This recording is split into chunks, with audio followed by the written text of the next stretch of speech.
Hi, welcome to my latest video. Today I'm going to continue with my Webasto heater project. Parts 1, 2 and 3 showed me getting the Webasto heater prototyped on a wooden board, and I actually got this heater running and heated up a bucket of water. I've got my whiteboard out. It's a lovely sunny day today, nice warm sunshine. But it is February, the nights can be very cold, and lately we've had some really harsh frosts in the morning. It's been down to sort of -6, -7. My car has not liked the cold weather. The glow plugs are faulty, so it's really struggling to start. I will change the glow plugs later in the year. I will take the inlet manifold off. It's a bit of a major job doing the glow plugs on this engine. You've got to take all of this off, you've got to take the fuel filter off, you've got to take this whole inlet manifold, all of that off, get down to the glow plugs and change them. I've tested them with a meter. They're all high resistance, okay, so they are all burnt out and they will need changing. Whilst the inlet manifold is off, I will do the what's called the swirl flaps, which are some sort of motor actuated flap things. I don't know if this is the thing that actuates it, I'm not sure, but it was something that was fitted to the older Freelander 2s. The Land Rover actually got rid of them in later videos because they cause all sorts of problems, so it's a common job to do whilst the inlet manifold is off, is get rid of the swirl flaps. But I'm not going to do that today, even though it's a nice sunny day. The days are quite short at the moment.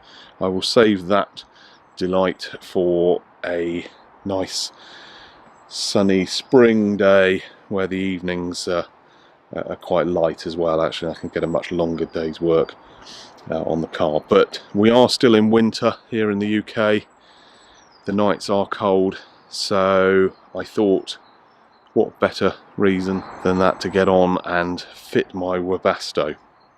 Okay, because otherwise I'm just never going to get this project done. And a lot of you have been emailing and messaging me sort of saying, you know, what's happened to the Webasto project? You did 4 videos on it and we haven't actually seen it fitted to the car yet. Well, the wait is finally over. I am going to be fitting the Webasto in the next few videos. It's not going to be done in one video. It is a major project. Okay, this is going to be one of those big projects. Okay, so last summer I fitted a winch. Okay, so just in there you can see a Rhino winch with the fair lead and the hook and everything.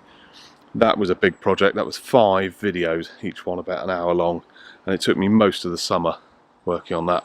Didn't really get any other projects done, you see, because I was just doing the winch for the whole summer. So I've done quite a few small videos recently. I'm actually in the middle at the moment of sort of fitting lights, amber strobes and things to my roof rack, and I've still got to wire those up. But why do one project when you can do 2 in parallel? So I'm going to start the Webasto whilst I finish off the other project. And I thought I'd do a video whilst the sun's shining, do a video with the whiteboard, and I'm just going to sketch out, don't worry, it's not going to be a 3-hour electronics lecture. I'm just going to sketch out a diagram of sort of the different modules and what connects to what, okay, because there's more to it than just getting a Webasto and bolting it in and powering it up. There's fuel, there's exhaust, there's air feed, there's remote controls, water pumps, there's all sorts of things to think about, okay. So let me start off by just recapping very quickly what this is, okay, because I've had a few people sort of see this and think that it was like an ABS anti-lock braking kind of control module. It's not. It is a diesel fired heater. Petrol ones are also available, and this is a water heater. Webasto also make air heaters as well, so some vehicles come with a water heater, some come with an air heater. These ones are fitted to a lot of Range Rovers, Discovery 4 and 5, some of the top end ones had those. They're also fitted on some Audis and Volkswagens. Quite a commonly used device, but tends to really only be fitted to the luxury models, okay, with all the spec. Okay, so what does this do? This actually takes diesel from the fuel tank and burns it inside there with a little sort of furnace burner jet engine thing. It's got like a fan, and it sort of drags the diesel in, and air as well. There's an air intake on the side. You can see the air hole there, and the air and the diesel go inside there and actually burn. Okay, so the idea is that it warms the car up without having to start the engine. Now, you could come out in the cold and start your car up and leave it to idle for a bit and warm up. There's a few reasons why that's not a great idea. You're then leaving your car unattended with the engine running. You've got to go outside as well in your pajamas or your dressing gown and try and get the car going. Wouldn't it be nice if you could just, from within the house, get a remote control and just press a button and the car warms itself up without the engine even running? That's the idea of this. It's known as a parking heater or an auxiliary heater. A lot of lorries and vans have these to sort of allow the cabin of the vehicle to sort of be kept warm or warmed separately from the engine. If you're driving an HGV, you don't really want to have to start the engine to warm the inside of the lorry up. You just use one of these. Okay, so another reason why these are used is because diesel engines, especially sort of large truck engines and that, they do take quite a while to get warmed up. Okay, they take a long time to warm up, and with one of these you could actually, if you wanted to, sort of run this in parallel with the engine and actually drive along with it running, and it'll sort of get the water in the engine up to temperature quicker. Okay, so here are the connections here for the water. So there's in and out. That is an exhaust pipe. Okay, so there's an exhaust because obviously it's burning diesel, so there's exhaust fumes. And the other things that this needs are fuel and a variety of electrical connections. Okay, so what I'm going to do now is, whilst the sun is shining here, without casting too much of a shadow on my whiteboard, I've just wedged this here. It actually looks a bit precarious, but it's actually sat quite nicely. The edge of the whiteboard sits into the gutter. That is actually nice and secure there, so that's perfect, because then I can draw here and I can show you the things here. Now, I have got my tripod out, okay, but if I use the tripod, I'll be looking at this or this, and it's going to be difficult flicking between them. Okay, so I will use the tripod a bit later on, but for now, handheld camera, I'm afraid. I'm going to sort of sketch out a few things on the whiteboard, and what I'm going to do is just talk through sort of each of these areas of the table, really. Okay, so I won't look at each thing one by one, that will take hours, but I will just talk about the overall sort of functionality of it. So it's not going to be a circuit diagram in my my recap video, so which I am actually going to call it part 3. It's currently just labelled as Webasto Recap. I actually showed a circuit diagram.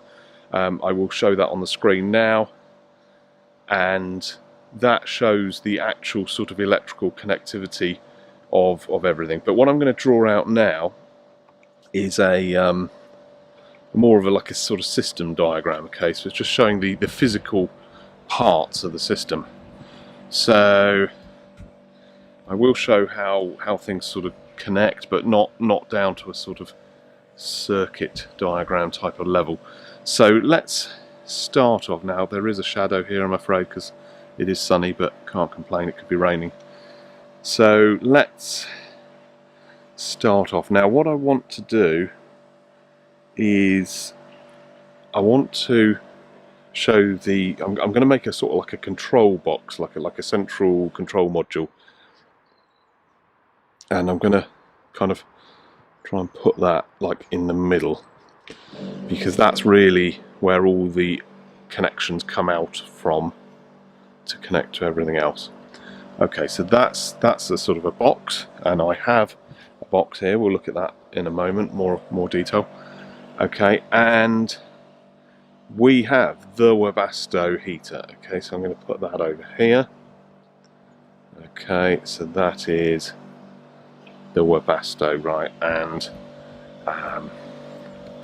just so that we know it's the Webasto, let's sort of draw some kind of fire going on inside there, right? Okay, so there's a sort of explosion, sort of, well, not an explosion, hopefully not an explosion, but a continuous burn of hot flaming diesel, okay, inside there. And coming out of there we will have some diesel fumes, okay, exhaust fumes coming out, which we'll need dealing with safely, okay, so not like just sent into the engine bay or under the car or anywhere where it could get into the cabin of the car. You don't want to warm your car up and then come out and get in it and find it's full of fumes, okay, so that needs a bit of thought. So we also need a water pump, okay, so let's sort of draw that over here. I'll just draw it as a circle, and we've also got a fuel pump as well, so let's do a W for water in blue, and a fuel pump.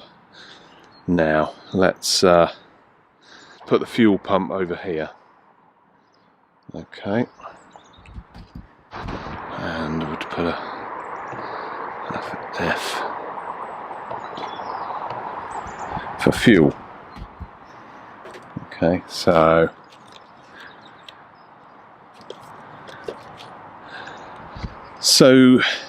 the water pump takes the cold water. It'll actually be connected in. If I show you over here, hidden away down there, and you can't really see it, is the thermostat housing. And luckily I actually have a thermostat housing. Here it is. Okay, so there is a thermostat housing. So that sits that way round on the side of the engine. And these big pipes here go to and from the radiator. Inside this upper bit there is a thermostat, which you can see in there, which opens up and allows the water to go through the radiator. If that's closed up, then it just goes sort of straight round through the engine again. There's also this pipe sticking out here, and that goes off to the heater. This green thing here is the temperature sensor. Okay, so there's the end of the temperature sensor inside. That runs the temperature gauge in the car, and also sends back to data back to the computer for sort of working out whether to use glow plugs and things like that. Okay, so it's this outlet here, the heater hose, that I want to sort of connect into. So I've got various hose here. I've got 19mm radiator hose. I've also got a Freelander 2 hose here. Now the way it works, let's show you over here, is that hose goes sort of like that down there onto the pipe sticking out of the thermostat housing, and then that pipe there goes off to the heater. So the idea is that if I undo this clip and turn that round, I can then take the pipe round to the Webasto and back off to the heater. That's the idea. When a Webasto is fitted by Land Rover in the factory to the cold climate vehicles, so the vehicles sold in places like Poland and Canada and places like that, what they do is they do something very similar. They actually take this pipe here and send that over to the Webasto and then back to the heater, so it sort of goes off round through the Webasto and back to the heater. And they actually mount the Webasto in here, sort of up in there, hidden away up the top of the wheel arch. I'm not going to put mine there. I just don't want to. There's no real sort of reason for it. It just feels like the wrong place to put it. I don't know why. I just don't want to put it up there, really. It's going to get covered in mud. It's just going to be a little bit too hidden away. I could put it in the engine bay. I could put it here. I've got plans for a new catch can here. Here it's going to start getting in the way of the radiator airflow. It could go up here underneath there. That's one option. However, I will need a second battery, a small battery, like a motorcycle battery, to run this, okay? Because if you use the main battery, it's going to flatten the, it'll heat the car and flatten the battery at the same time. You come out, you won't be able to start. So I'm going to put my Webasto down in here, behind there. So on the other side is the washer bottle, okay? And there's a big space filled by the washer bottle. This side, there's nothing there. There's just a huge void in there. Okay, so it can go down there. I know that if I go wading, it might get wet, but once it's all connected up and plumbed in, it's a sealed unit. There is air and exhaust, but they can be brought up. The exhaust can be sort of sent down underneath wherever. Air can be brought up and taken from higher up here or up here. That way, the battery can go there next to the other battery, which is convenient for connecting everything up. It's also kept sort of up in the dry. If I have the choice of wet Webasto and dry battery, I'll go for the dry battery up there, really. If I put the Webasto up there, I've got to then try and find somewhere else to put the battery. Now, I have seen some people put the battery in the boot. That is an option. That is an option. But then you've got long sort of battery positive cables running under the car or through the car, which just make me uncomfortable, really. Just needs one of those to wear through, and that's a vehicle on fire. Okay, so so that is a standard Freelander 2 heater hose, or one of the heater hoses. So just looking at our sort of system diagram, the cold water comes in from the heater and it goes to the Webasto, and let's just draw it in red because it just looks better. The hot water will come out and go off to the heater. Okay, so this is from the engine and it gets heated and then sent to the heater, which then recirculates back through the engine. It's giving the heater priority there. Now, it will warm the engine as well, and you really want to sort of warm both. The engine will start easier if it's warm, and the interior of the car will be a lot more comfortable if it's warm. So that's the way Land Rover plumb it in, that's the way I'm going to plumb it in. The only thing I'm changing is the location, the physical location, but the plumbing, hose, water flow routing is going to be the same. Okay. What about fuel? Okay, now this is a tricky one. Very tricky. Where do we take the fuel from? Okay, so there will be a fuel line from the fuel pump into the Webasto, and that has to get fuel from somewhere. Now I'm just going to draw this here. Okay, the reason is I've been told that we need a one-way valve. Now I can't remember what the sort of symbol for a one-way valve thing is, so I'm just gonna draw it as a little box with an arrow. Okay, because if you don't have a one-way valve there, then potentially, if the engine's running and the Webasto's turned off, then air could be sucked back through the Webasto burner, back down that hose, back through there, and then actually into the high pressure diesel pump for the engine. Okay, I've heard of that happening. So a one-way valve is essential, and that would go upstream from the pump. Let's just have a quick look at the pump.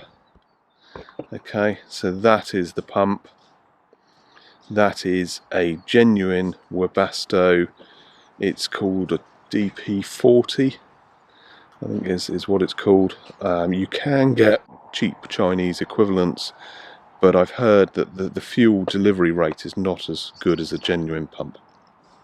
Now this one's clearly been fitted underneath someone's car for a few years by the looks. I don't want to take any chances with that, so I decided to spend the money and buy a genuine Webasto pump. Okay, so this came all the way from Poland, and there we go. That is what a new one looks like. They even gave me a connector, which is nice. So that is a it looks slightly different, but this one's got this sort of black plastic bit here, but yeah, the other end of it is identical. So that is a brand new genuine Webasto pump. I can't remember how much I paid for that, but it was quite a lot of money. So that's the fuel pump and a one-way valve, which where is my one-way valve? Here is my one-way valve. Now there's actually two of them in there. There's a little plastic one which is 5mm, and then this one's 6mm. I've actually ordered a 4mm one as well, because I think this is going to be too large. I don't want to use the plastic one. Just looks too small and weak. But the aluminium, the metal one, is quite nice. But I've ordered a 4mm because the fuel line that I'm going to be using is this nice sort of braided fuel line, and that is, I think, 4.8mm bore on it, something like that. These little fuel, where is it? Where's the fuel thing here? This is small. This is like 4mm with a kind of a 5mm barb on it. So I can't use 6mm hose or 6mm one-way valves. Everything's got to be kind of 4 to 5mm. Okay, so the fuel needs to come from somewhere. Where do we get the fuel from? Well, I have seen some people run a fuel line all the way back to the tank, and the factory Webasto actually has a second feed from the tank.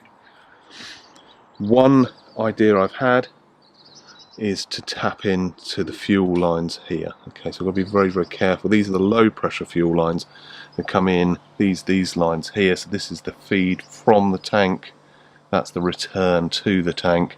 They go through the filter with the feed getting filtered. The return just goes straight through. Why does the return connect to the filter? Because there's a thermostat in there. When the engine's cold, it loops the fuel straight back round again, rather than sending it all the way to the tank and back. Always fit a genuine fuel filter if you change your fuel filter. I've heard a couple of stories of people fitting cheap sort of replacement fuel filters, and that thermostat hasn't worked. It's kind of stuck in the recirculation mode, and what happens is the engine sort of gets going, and then 10 miles down the road that fuel is still looping round close to the engine, and it just ends up boiling, and then the car cuts out. Okay, so so always a genuine fuel filter. I will be changing that fuel filter later in the year. Okay, but this hose here, this has got nice filtered fuel in it, and that's then going off round here to feed the high pressure pump and the common rail, which is this thing here. Okay, not this blue ducting. It's this, okay, with these metal pipes going. So that is mega high pressure diesel. Don't want to go anywhere near that, okay. So that is very dangerous. That is the injector, high pressure side of the pump. Okay, so before that, I can take some fuel off there. Now there isn't really a lift pump on these cars, okay, so there is a high pressure pump and there is a pump in the tank that purely lifts the fuel from one side of the saddle tank over into the other. It doesn't pump the fuel up to the engine, it's purely the suction of the high pressure pump that sucks that up. So this is why you have to bleed the fuel lines very carefully whenever you do the fuel filter or do anything with the fuel lines. You've got to get all the air out and make sure it's all purged and bled through. Okay, so so the fuel is still a little bit of an unknown. I have bought this thing. Okay, so this is a little sort of quite a nice convenient little T-piece which apparently can connect sort of here somewhere. I'm not totally sure how, and it gives us a sort of stub fuel takeoff, designed actually for a Webasto, but that's really big. That's like 8mm. I couldn't find one with a 4mm. So I've also got this, which is a 8 to 8 T-piece with a 4 or 5mm. I think it's a 5mm spur sticking off there.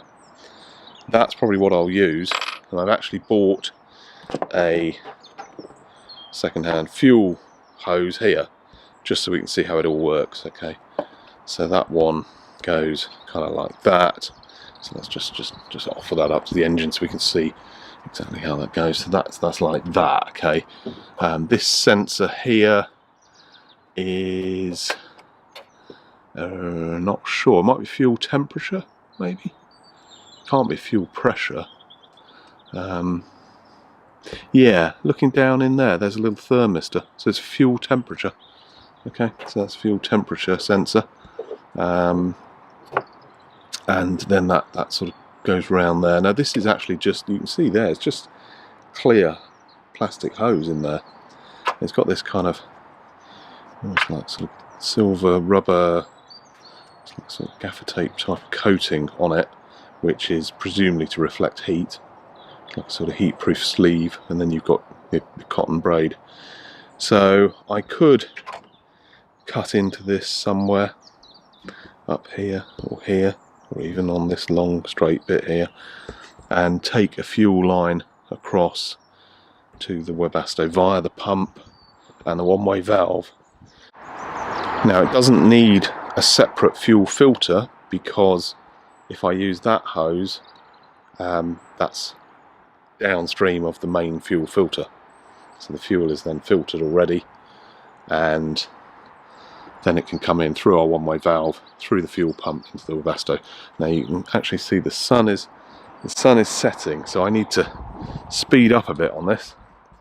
So water pump is there.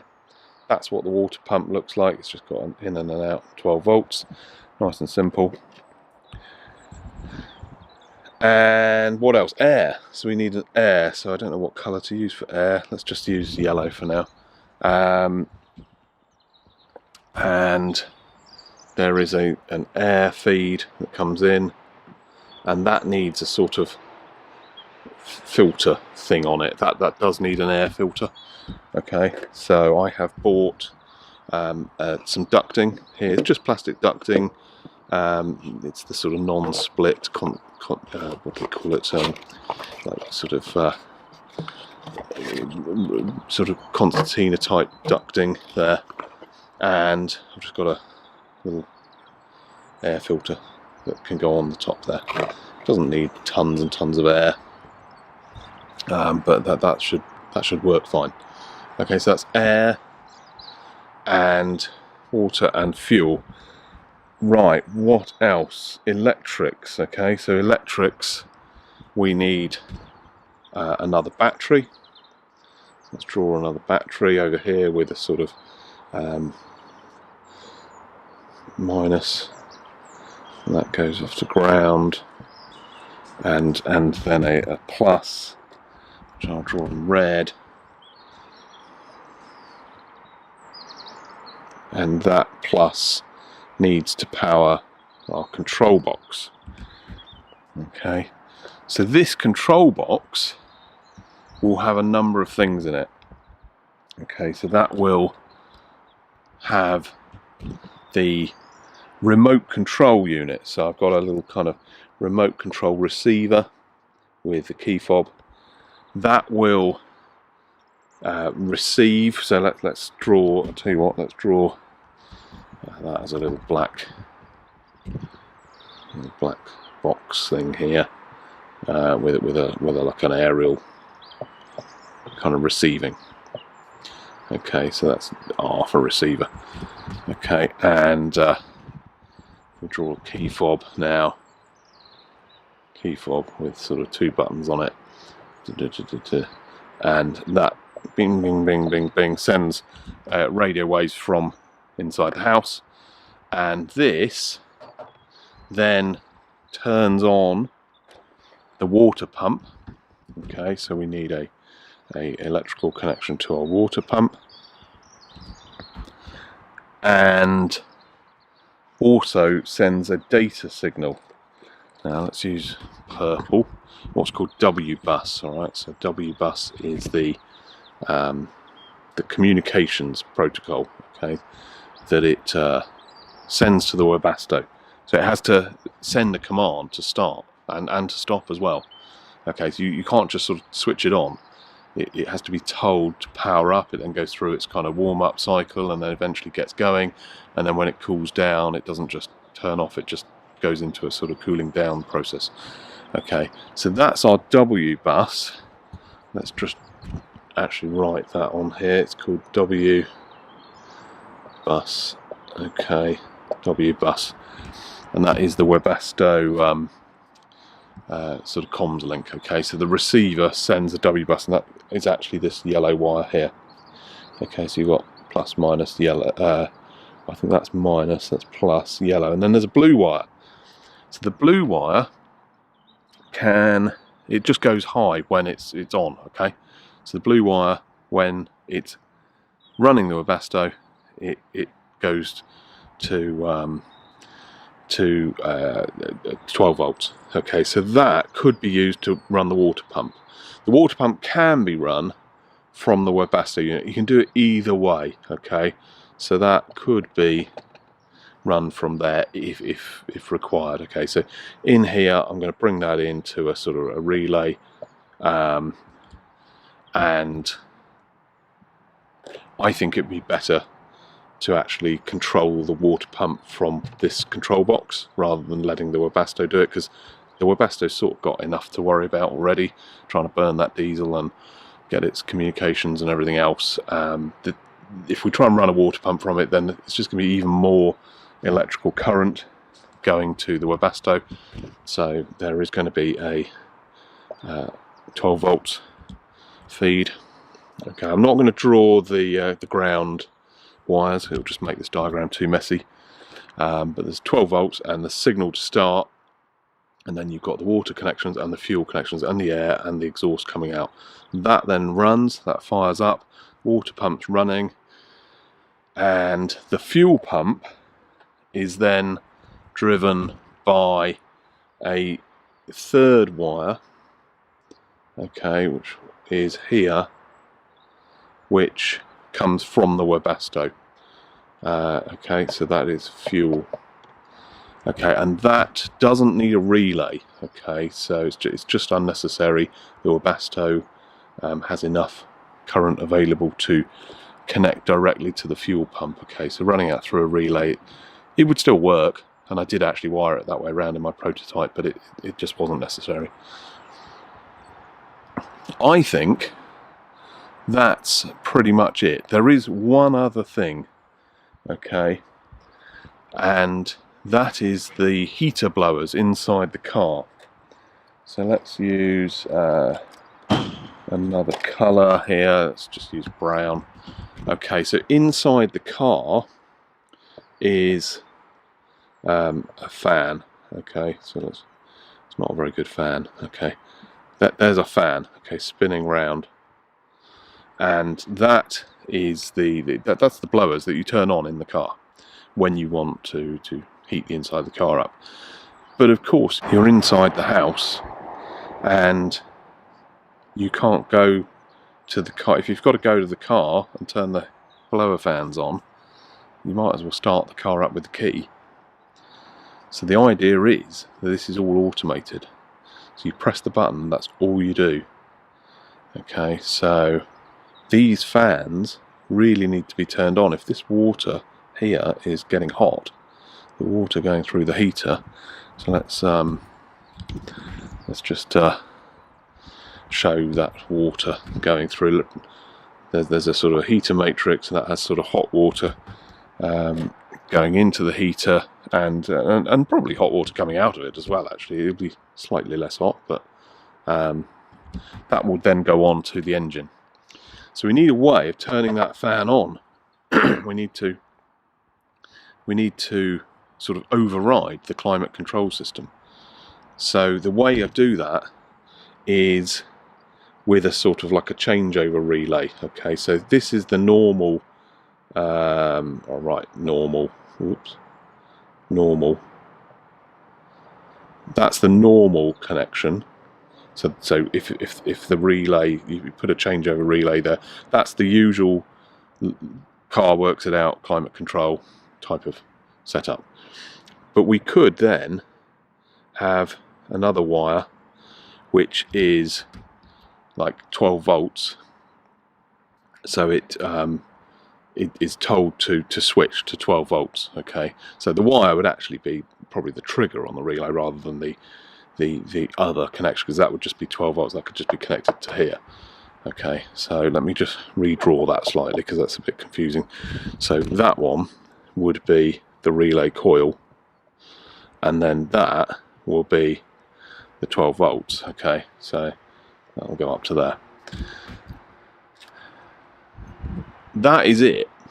That is the Webasto. Okay, that is the system diagram. That's how it all works. I've just got to actually implement this now and fit it all to the car. This control box, you're looking at that thinking there's not much in it. Do we even need a control box?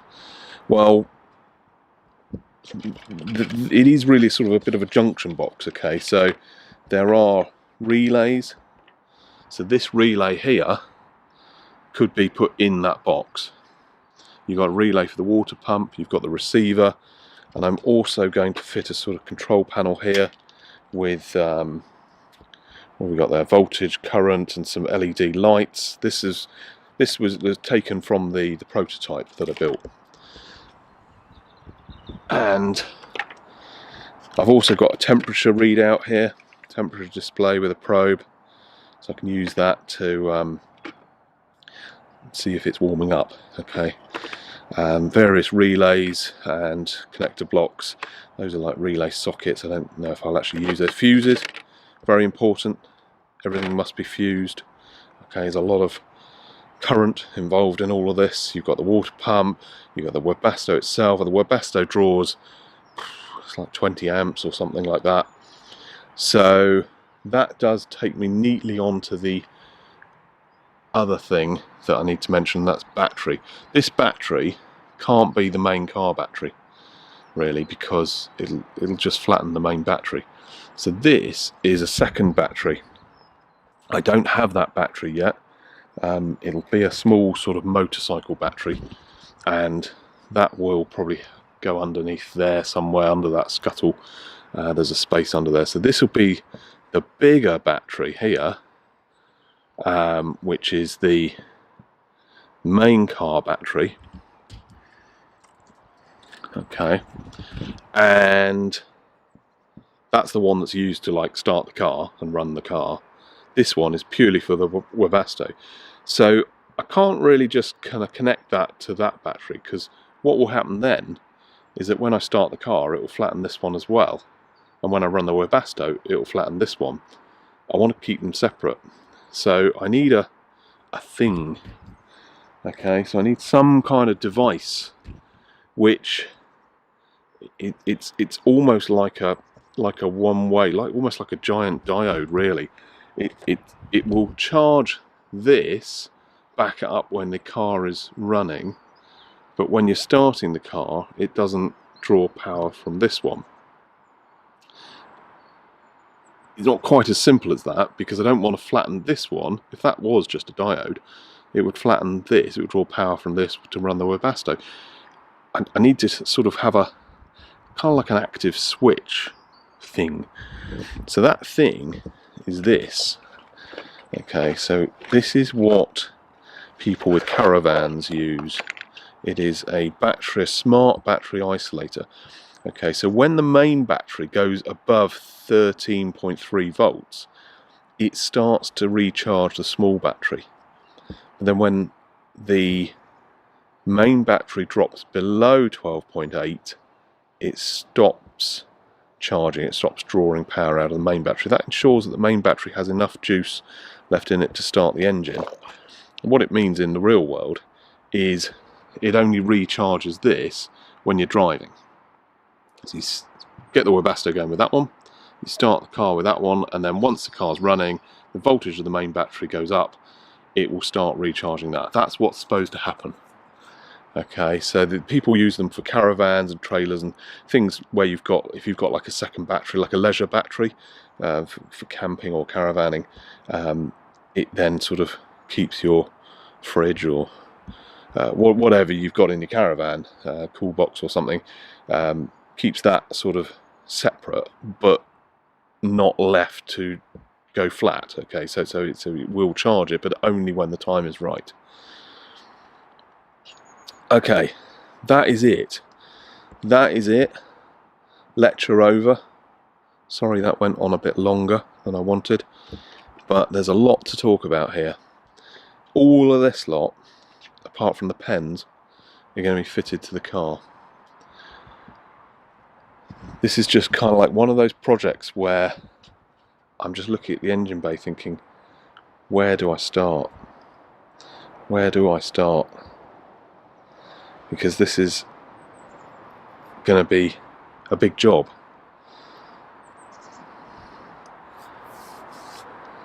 So tomorrow, because the sun is setting now, tomorrow I'm going to remove this wheel, and I'm going to remove that inner wheel arch liner, and I'm going to look at putting the Webasto in there somewhere. I think there's some metal work, brackets and things. There's like a sort of metal thing that comes out to the outside of the wing, so I can probably bolt it to that. But I need to make sure that it's secure and it's sort of well away from anything flammable, because it's going to get very hot when it's running.